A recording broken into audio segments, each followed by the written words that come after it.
اولاد کی شادی جلد از جلد جوان ہوتے ہی، یہ نہیں دیر ہو رہی ہے۔ یہاں تک فرمایا ہے کہ اگر دیر کی ہے تم نے اور تمہاری اولاد غلط حرکت میں ملوث ہوئی ہے، گناہ تمہارے اوپر آئے۔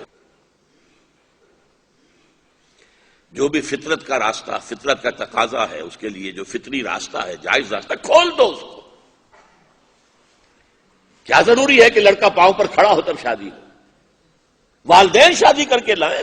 پرانا ہمارا معاملہ کیا تھا؟ والدین شادی کر کے لاتے تھے، اسی لیے آنے والی بہویں بھی انہیں اپنے والدین سمجھتی تھی۔ آج تو بیٹے نے شادی کی ہے، بیٹے نے اپنے پاؤں پر کھڑے ہو کر، اس کی بیوی کیسے محسوس کرے گی اپنی ساس اور سسر کو کہ یہ بھی میرے والدین ہیں؟ ان کا تو وجود گوارا نہیں ہوگا اسے گھر کے اندر۔ ہماری پرائیویسی کے اندر خامخواہ خلل انداز ہوتے ہیں، وہ خاندان کا نظام جو ہے وہ تو درہم برہم ہو جائے گا۔ شادیاں جلدی کرو، تم لاؤ، اپنی بیٹی بنا کر لاؤ۔